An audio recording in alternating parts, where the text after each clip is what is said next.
J-Lo's career has had a few shaky years, especially with that ass. But she's attempting a critical comeback in the new musical thriller, The Kiss of the Spider-Woman. Now, I have several thoughts to share, but before I take over, Jon, would you call yourself a J-Lo fan? I find You're from the block, are you not? Yes, that's where we first met, on the block. So it's funny to say J-Lo's career has had a few shaky years. J-Lo's career is never not shaken. It's a constant.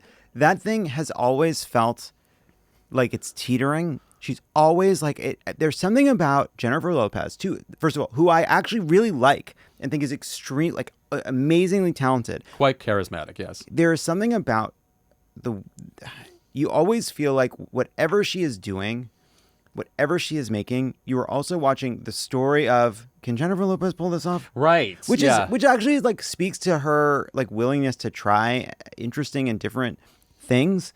But for me, and this is just, to me, the best thing that Jennifer Lopez has ever done is a movie called The Cell with Vincent D'Onofrio. Yes. It is to me, the greatest thing. And I'm sure Hustlers people really like, but for me, The Cell was like, wow, this is somebody who could have done a bunch of different stuff. She decided to take a crazy swing, and she is excellent in it. It is excellent. I like that no matter what. To me, like, Jennifer Lopez is the story of an extraordinary talented person bringing 100% to mediocre project after mediocre project. And it is annoying to me. We have a lot of those people. I think Dakota Johnson is routinely like that. And it's like, maybe it's what she's interested in. I don't totally get it, but I always feel like we are one moment, like, the next thing is the thing where we finally get J-Lo at her best. There are exceptions to The Cell, Hustlers, others. Some, like, she has obviously hit songs, but like, that to me is my feeling about J-Lo. The Cell was visually inspired by Madonna's Bedtime Story video. And the art of, who's the guy that cuts the sharks in half? It sounds like something Gordon Ramsay does on a very special Hell's Kitchen. I promise you, if you just Google artist cuts sharks in half, you will find the answer. It'll be the first hit. Damien Hirst. Yes, Damien Hirst. He cuts the sharks in half. That's who does it. So it's Madonna meets Damien Hirst, which is, I think, a great way of describing The Cell. I think Jennifer Lopez's greatest moment is her Super Bowl performance with Shakira. Yes. That was such an unexpected blend. They really had nothing in common. They were great. And that then together, great. it was a pure bonanza. Because so many times at the Super Bowl, they'll throw three people together, and I don't know why we're doing this. Yes. Like Katy Perry and Missy Elliott do not need to meet. Right. Okay. There's a magical. It is Gestalt. It's like where's our kind of moment of like transcendence of all these people on stage together. I remember that she was so fucking good. That was good. And she was dancing as fast as she can, Sierra style. The dancing was not only good, it was speedy. Okay. Do you say Gestalt or Gestalt? What do you say? I say Gestalt, but I could be wrong. I think both are acceptable. I took behavioral psychology once upon a time. That's right. Now, Kiss of the Spider-Woman. Let me say about this movie. Let's hear what you have to say about it. I'm not a huge fan of the William Hurt movie or performance, actually. In terms of Oscar-winning performances, it is definitely the forebear to Take It or Leave It, Jared Leto and Dallas Buyers Club. Another, I don't believe, proud showing of the Academy. But I've never seen the musical, even though I love Terrence McNally, who wrote the book, who, of course, wrote Love, Valor, Compassion and Masterclass, one of the great gay playwrights. This movie, I can't say I loved a single frame of it, and yet I have an affection for this movie. I think there's a gentleness to it and a sweetness to it that I thought was pretty good. So I need to confess something. Yeah. Which is, I was 30 minutes in last night, and I texted Kennedy, please don't make me watch any more of this. I can't take it. I can't take it. Why? There was something about the show within a show, and I really like Bill Condon, but there was something about it felt a little bit like the Argentinian prison felt a little high school production to me. It never felt like they were in a prison. It must be said. It felt a little like it was because we're meant to see this sort of tension between the gritty real world of the prison and the magic of the fantasy world. And I just felt like I was still in a musical even when I was in the dark, dingy prison. But as has happened to me so many times in my life, musicals will get me. It will get me, and this one got me, despite myself. Because first of all, look, my feeling about this was I thought Jennifer Lopez was great. I thought she was good. I thought she was great. I really thought she was good. And then you have Diego Luna, who I love. You have this new actor whose name is now escaping me. Oh, single name sensation Tonatiuh. Well, he was new to me. If you haven't Yeah. seen it, it's new to me. And I thought they were very good. And I don't love the songs, and yet by the time I get to the end, like I was like near tears. It worked on me. What I came away from it thinking is like, God, I want to see Jennifer Lopez in a different musical. Yeah, I just think there was a rare sensitivity that sort of had nothing to do with what I was seeing on screen, actually. Yeah. Like, it achieved something, like, between the lines somehow. Jennifer Lopez appears in fantasy sequences. There are these two guys in a prison cell. One is describing this movie that he loves to the other, and Jennifer Lopez plays the actress, the Golden Age Hollywood actress in this fantasy. For fantasy sequences, it felt like there wasn't enough fantasy. It was a colorful room, and she looked fabulous, but there was something like they were hearkening back to like Sid Charisse style musicals. And when you watch those musicals, Sid Charisse is flying across the screen. I felt like these were occurring at half speed, and you wanted something that felt a little bit more dynamic, that felt like we're really busting out of a prison right now. There was too much camp in the non-camp moments and not enough camp in what were meant to be the camp moments. Correct, yeah. And that was my issue. It was very colorful, but very kind of grounded in a way. Like the kind of stylized way in which it is directed. You're in these technicolor spaces, and they're moving all around, and they're in a car, but it's clearly like kind of the way you would shoot a car in an old movie, but like the performances were very grounded. Part of that is because Diego Luna, I thought he was great. he's always great. I think he is always great, but he is like a campy actor. He is not. Right. That doesn't seem to be a gear he was going to in this. And I think Jennifer Lopez is she's in a like kind of serious performance mode and trying to make it as real as possible. And so those scenes all felt a little, I don't know, like you're right, too not too real, too not musical enough. Yeah. Diego Luna, I thought, was great in this movie. I was constantly drawn into the level of drama he was bringing. Tonatiuh, meanwhile, I felt was kind of self-conscious about the gay choices they had to make. Yeah. It's that character's supposed to be like Angel from Rent, where you're supposed to like just watch this flouncy thing go and make a big gay scene, and I constantly saw the wheels turning. Yes, I think when it is self-consciously meant to be that kind of performance, I don't think it is as strong as when that takes a backseat to a performance that I thought was actually like really like interesting and good, especially in the more serious moments. I will say, like, I don't know Kiss of the Spider Woman. I did not know the movie or the original musical. But then I was like, I can't imagine this was in the original Broadway, which is just this is a bit of a spoiler. So just if you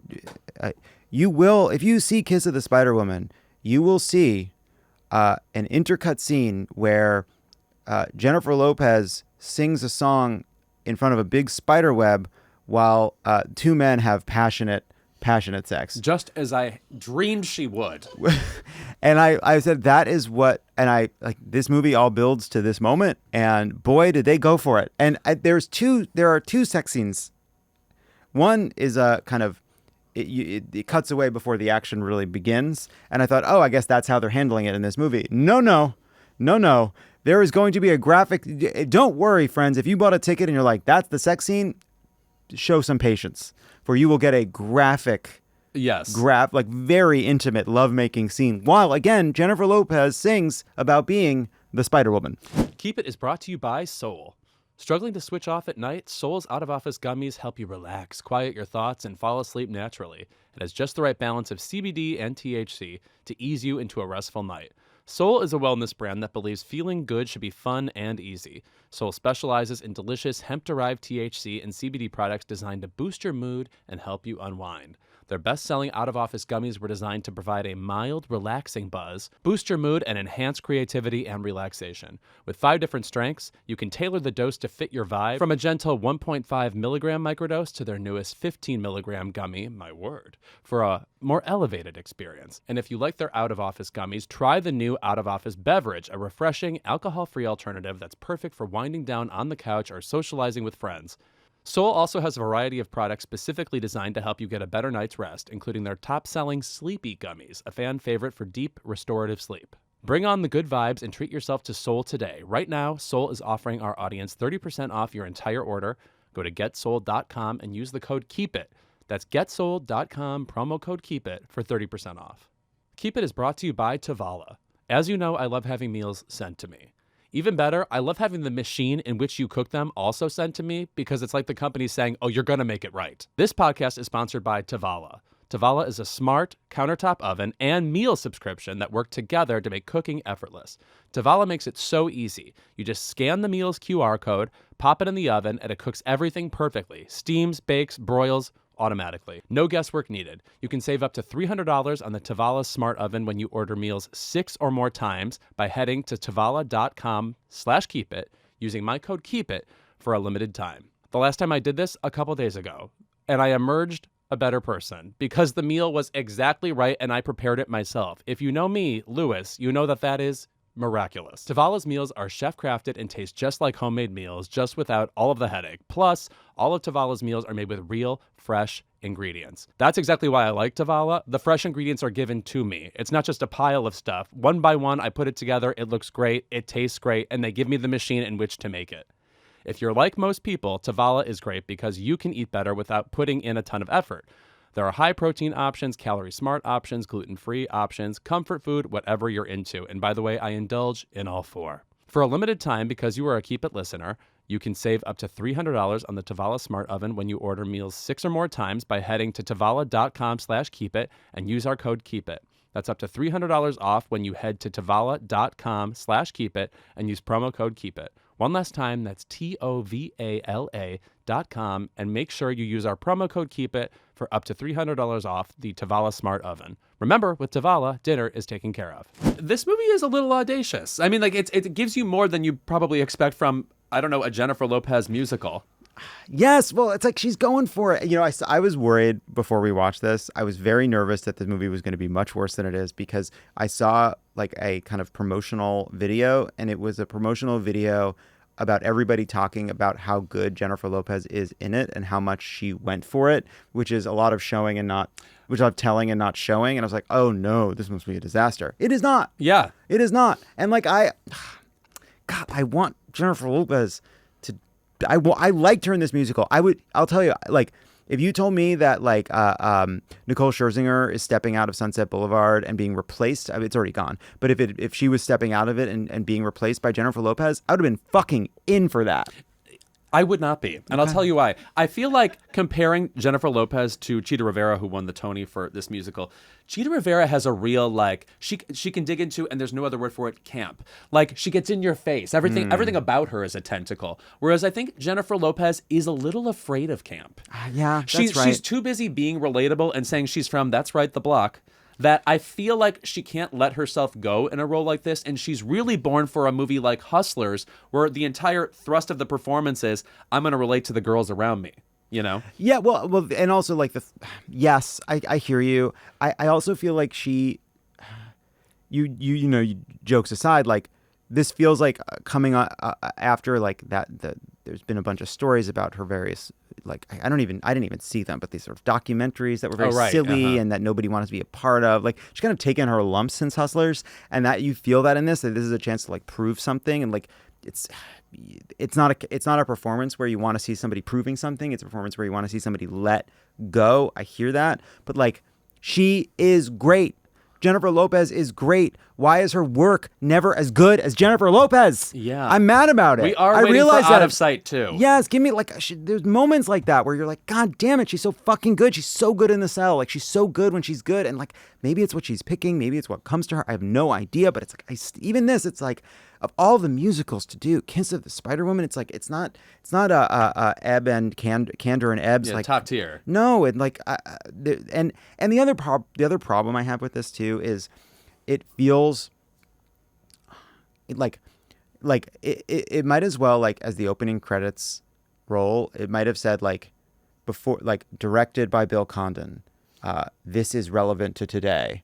Kiss of the Spider-Woman. Yeah, right. And so you feel the, like, we are making a movie that is relevant to this moment. I can hear the pitch. Yeah. Right. And like, fine. But so often, like, the stories that help us understand a moment it is rare that the contours of it are like the topology of the story is so familiar to our current experience. Like it is I think more common that you can find a way to relate to a piece of art about the time you're in if it steps outside of it a bit more, takes you in a little bit more of a roundabout way to the feeling, because watching this about a dictatorship and crackdown on dissent and people fighting LGBT, a government, it all is so one-to-one. And that makes it harder. That makes it intellectual. It makes it harder to have the feeling. And like the feeling to me is what you want. And so that to me is the problem. And so like even Cabaret feels a little bit further away in that when it's situated, how it works. This felt so much more kind of again, this idea of like a movie for now, a musical for now. Now, speaking of Bill Condon, do you know what else he directed? One of the great curiosities in all of entertainment. There was a TV pilot in 2011 where Diane Keaton played Nikki Fink. What? The journalist at Deadline.com who has since passed away, but was the great cantankerous scoop-grabbing. If you believe the news. Right. But she was supposed to play a Nikki Fink proxy. Elliot Page was like her assistant person who I assume that this character ran ragged. And this tape exists somewhere. And I am still so curious what Bill Condon brought to that project. And I think we would have gotten a Diane Keaton that would have been hair-raising. You know what? I'm interested in it. So Josh Gad played LeFou in Beauty and the Beast. And I did a table read once. It was the live action Beauty and the Beast. And I was just doing a one-day like comedy punch-up of the script, focused on trying to for LeFou, because it was Josh wanted to like make sure that he wanted to have like figure out how to make it the most funny version of LeFou he could think of. And first of all, I hadn't seen any of the live-action versions of the movies that they'd already made, and so before I went to the table read, which was at noon on a Saturday, I had to go to the only morning showing of Cinderella. So as an adult man, the Cate Blanchett one. Is Kate? No. Who's in the Cinderella? It's not Cate Blanchett. Maybe it was Cate Blanchett. She's the evil queen. And yes. Yeah. It left no fucking impression. But I woke up early, super early. I woke up early. I went to the movie theater alone. It was a theater full of like parents and children. I am a single man seeing Cinderella at like 9 a.m. on a Saturday, which I like immediately felt like uncomfortable. It was like a I would have weird taken thing a picture to and do. sent it to page 6. Yeah. And I knew I got a hot dog. Unacceptable. But so anyway, so then I watched this thing just to understand what they're trying to do with these live action movies, and I came away thinking, oh, they're trying to make money. And so then I went to do this thing, and all I could pitch were ways in which LeFou and I wanted Lumiere and Cogsworth. I wanted them to be gay. I wanted LeFou to be as gay as humanly fucking possible, and LeFou ended up being gay. Right. Well, they tried to make a mountain out of a molehill with that. Like he sort of winks to the camera and is like, see you at the Abbey or whatever he does. I pitched something in that room which fell like a lead balloon, but to this day I believe would be funny in something, which is what's his name? Gaston has that big like rifle. Yeah. And my pitch was that LeFou would walk up with a barrel that had a hole in it and be like, "It's called a silencer." Help me, God. And he would attack. You thought you were going to get Walt Disney on the line? He was going to be like, "Yes, Mama, let's do it." So stupid. You're an insane person. It was such a stupid. I don't know if I got anything into that movie, but I feel like the energy I brought, which is that every single person in this film should be gay, did in some sense carry on, and I could feel like I can feel proud of that. But I like Bill Condon. No. Anyway. Now, letter grade for Kiss the Spider Woman. I'm going to go C. Yeah, I thought it was going to be a D. So here's the thing. That's yes, it is. Yeah, it's just, I'm with you. I agree with that. It's just somewhere in the C to B minus range, and I hate even giving a letter. I feel bad even giving a letter because I love it. But my problem too is it's like did it fail while daring greatly? It dared, but not that greatly. Maybe a C plus. Maybe a C plus. And I wanted more from it. And I honestly, while I was watching it, and I was like, why did I find myself having more of a fun time watching what is objectively a worse piece of art, which is Emilia Perez, which is the last movie musical I saw. And it's like, because that thing, that was like, we are leaving it all on the field. We are going to make the craziest I have a problem. thing. I have a disease where I agree about Emilia Perez. I thought it was just like, here we are on minecart into wherever. Yes, and like I didn't take any of it seriously. No, and I defended Amelia Perez, and I will defend Amelia Perez to my death. And she's here now, Amelia Perez. No. No, I thought that movie had a lot going for it. Madonna liked it too, and her taste right now is terrible. We will be back with more Keep It. Sometimes I just think about when Vanessa Williams got an Emmy nomination for Ugly Buddy. Who saw that coming? And yet, she deserved it. And yet, somehow, I love my Helix mattress even more. As you know, I've had this mattress for a couple years now. I remain obsessed with it. I remain sleeping so well and better than I ever have in Los Angeles during my time here, which, as you know, is about 300 years. As you know, I took the Helix Sleep Quiz. I am a Midnight Lux sleeper. And what that means is I sleep soundly. It's like a medium soft mattress, and I'm a medium soft person. It just works out. So you can go to helixsleep.com/keepit for 20% off site-wide. That's helixsleep.com/keepit for 20% off site-wide. Make sure you enter our show name after checkout so they know we sent you. helixsleep.com/keepit. Today's episode is sponsored by strawberry.me. We all know that you've got to have a job, but what you really want is a career, something that not only provides income, but also a sense of self-worth and accomplishment. If you're feeling stuck in your job and want to level up your career, you should check out strawberry.me. Strawberry.me is a career coaching service that will help you move up the ladder, negotiate better pay, or land a job you love in an industry that you're passionate about. Just take a quick quiz, and then strawberry.me will match you with a career coach who's best suited to help you achieve your goals. With the help of a coach, you'll gain clarity on your goals, ensuring that you're moving towards the career you actually want. Instead of working aimlessly and hoping for the best, you'll develop a plan designed to help you land better opportunities, negotiate higher pay, and position yourself for success. And because real progress doesn't happen without accountability, your coach will help keep you on track, so you actually follow through. Strawberry.me gives you the tools you need so that you're the one in control of your career. Head to strawberry.me/keepit to claim a special offer and get started. That's strawberry.me/keepit. Stop settling and start building the career you actually want. And we're back with our favorite and sauciest part of the episode. It's Keep It. Jon, what sauce are you bringing today? I'm guessing hollandaise. Oh yeah, I love a buttery yolky sauce. Yes. By the way, you know what? My Keep It could be for hollandaise sauce, which is a crazy food item that we put on like it is just butter and egg yolk. It's grease. Yeah. It's wild that that's considered fancy and sophisticated. It's why? Very of the 50s. Yeah. Like what they eat in the movie Carol, where it's like a leaf and also ooze. Yeah, right. Where salad can have marshmallows in it. But Yes. my Keep It is going to be the fact that Turning Point USA, the organization founded by Charlie Kirk, has decided to counter-program the Bad Bunny Super Bowl halftime show. Do your own thing. I don't mind that. There was the Puppy Bowl. There's all kinds of ways in which people counter-program the Super Bowl, the big game, as it were, if we were doing an advertisement. But there's this idea that, like, first of all, Kristi Noem was like, we're gonna have ice at the Super Bowl. Kind of, I don't understand why. Like there's some. She's amazing. Give it up. There's a way in which like I think a lot of people have intellectually know that Puerto Rico is America, but they can't actually feel it. It doesn't feel true to them, and so it's like he's an American. People have never heard of the word annex. You can't just bring this fact up to them. And there's so much outrage about the fact that he's going to sing songs in Spanish. So now Turning Point is going to do their own version of the Super Bowl halftime show, where the potential, I believe, genres you could select were Americana, worship, and English, which I think is actually very funny. I really like my real Keep It though is to a whole culture in right-wing media that is about making people hate things that they love when they're already so mad about so many different things. And it's like, you're going to ruin football for them. You've already told them baseball is bad. You've made them turn against Nike and Disney and all these other kind of sources of joy in their lives.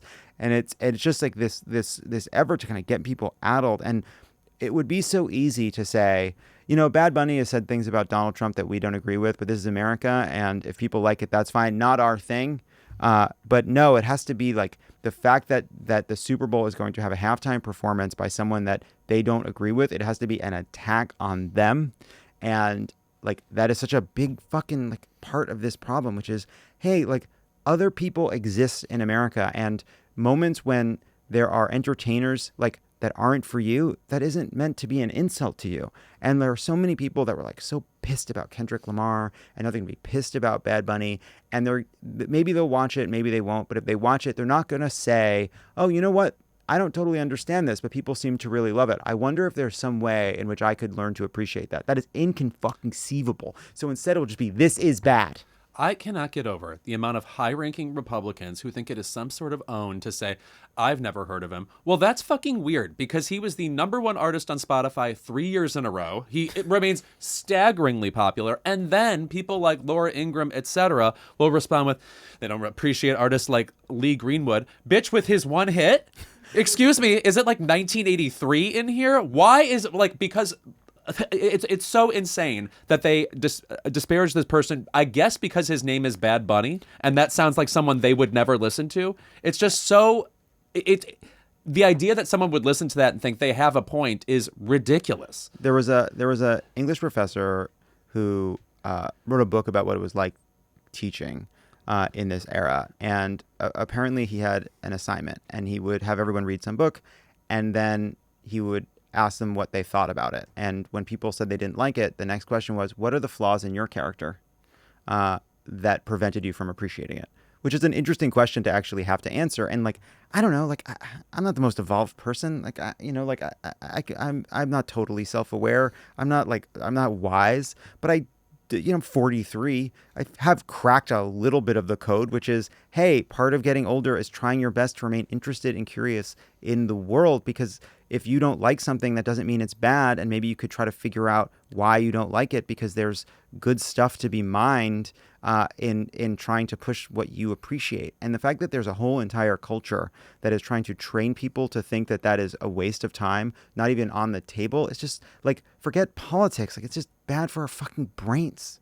And you know what's good for your brains? Go into the comments on our videos and make fun of my Taylor Swift opinions. Baby, I want more. Yeah, you thought you came for me? Come harder. What are they saying? They just don't love what I have to say. Well, what just give me your what's your My overall? favorite was like, I love when people who've never made an album before, I think they can criticize an artist. I'm like, good, because I'm going to do that. Yeah, I mean, like, critics do that. Yeah. Well, Taylor Swift is a little bit like Harry Potter, where people think they're a fan of music because they listen to this one thing, but that's the only version. I think that's the only music they listen to, or that's the only book they read. So if you criticize that, you're sort of criticizing their entire understanding of music, I think. What I'm saying is 14-year-olds got to the keyboard. It's also just like I do think sometimes it's like there should be a baseline assumption that like making excellent work is very, very difficult. And there's Sure. like plenty of criticism that doesn't appreciate how hard it is to make something that's terrible. But that's sort of that's good criticism. Like, there was what's her name? Fran Lebowitz talked about how... I knew it was going to be her. Did you? Yes. That's cool. But that talked about how that it takes good audiences to make good art. Right. And you need a good audience to understand and appreciate the small things, to challenge performers to make something excellent. And because we've decimated all kinds of media, and so much criticism is now kind of an average, and so many mainstream people that write for publications about movies and music are afraid of telling the truth at times, for either not having access to the future artists they want to interview, or being afraid of the audience that will attack them. There's so much criticism that refuses to have taste, and we must be a vanguard for taste and understanding that there is such a thing as fucking taste. You know what I didn't know, by the way? Reading old Fran Lebowitz from the 70s, she at the time, snarking about whatever, hated a chorus line, which I always assumed was totally cool since it was so like gay and audacious, but no, it wasn't. I think it was just like, it was also seen as a traditional musical in a way, which of course would not be Fran Lebowitz's thing. It wouldn't be her. I could see her, you and her would have a lot to talk about. Oh God. I actually, one of the few celebrities I'm a little afraid of, I have to say. Yeah, you should. That's a good, hey, book her for this. Watch me tremble on camera, fully like shaking like Piglet and Winnie the Pooh. Mm-hmm. Okay, it's time with your cute little tail. Oh yeah, and in his bodysuit. Is that a bodysuit? He looks like he's wearing a swimsuit. Who? Piglet. You mean in the cartoon? Yes, with like the lines on it. Well, he's a doll. But is the doll wearing an outfit? I don't know. I can't figure it out. It's on my mind. Anyway, my keep it today, guys. Yet again, we are hit with another untimely celebrity death. A master of his genre. The album Voodoo is just irreplaceable, right up there with the Miseducation of Lauryn Hill for late 90s neo soul, just fabulous music. D'Angelo passed away, and my keep it is to the Lord. We've had enough. I'm sorry. We're just not in a moment where I want more celebrity deaths at the moment. You hear me, Lord? Go ahead. Yeah. And the answer is yes. Yeah. Interesting. So one must be careful. But we did this on Love It or Leave It, which is to like D'Angelo was young, so it's like very different, and that's obviously very sad. Yes, he's 51. But we were trying to think of older celebrities in their 90s that we want to take a moment to appreciate before they're gone. And one of the people on the list that we actually didn't end up talking about just because of happenstance was Jane Goodall, dead the next week. That would have been a great clip for the show. So we really got fucked there. Yeah. She turned out to be a real asshole, don't worry. You know what we didn't talk about is Jack Nicholson. Yes, still with us. Yeah. No, Weird I mean, thing it's like sorry to bring him up. I didn't expect Gene Hackman to pass away when he did, you know? Yeah. Oh, that was a sad end. Yeah. Though I will say, I think Jack Nicholson is very well appreciated. I think you can hardly run across a film podcast where like the boys aren't talking about their favorite Jack Nicholson role. Yeah, and you know what? I sometimes I feel bad that like what movies do I like? You know, like could I talk about Heat for endlessly? If you just said to me, hey, we got to do a quick 3 hours on the film Heat, I'm in. I go for endlessly about the movie Heat. I like. White guy film. Ooh, I hate that phrase. White guy film history. I'm in. I'm in. Well, you know, the greatest entry in that genre is The Talented Mr. Ripley. See, I guess. I mean, it's sort of you don't want me to throttle you on camera, do you? Go ahead. Dear Diary. Never mind. But that's such a perfect thing for you to say because you're like why did I find Bunny Mellon on Sex in the City so captivating? Because you're gay. Why did your brain go to Talented Mr. Ripley? Because you're gay. That's true. I'm also like, cool. That's our show. Thank you, Jon Lovett. Where can people fucking find you? Oh my! I keep trying to find you. You can't find. Yeah, everybody, do me a favor. Subscribe to the Pod Save America YouTube. Subscribe to the Love It or Leave It YouTube. Subscribe to the Keep It YouTube if you haven't yet. We are building an alternative to right wing misinformation and noise, not just about politics, but about everything. We need to get good information to people. That requires subscribing. They have a whole infrastructure behind them. We need an alternative, not just to the right, but to mainstream media that is capitulating. And we're trying to build something like that here at Crooked every day. We're trying to do it not just for politics, but for all kinds of shows for people that don't pay attention to politics, including great shows like Keep It. So subscribe to our stuff. It really does help us. And I am such a fan of being a part of this network, even as a militant right centrist. You're constantly talking about how we need a purple party. Yeah. That's what you're always saying. Thank you to the fabulous Jon Lovett for being here. Thank you to the fabulous Kyle McLaughlin. We will see you next week.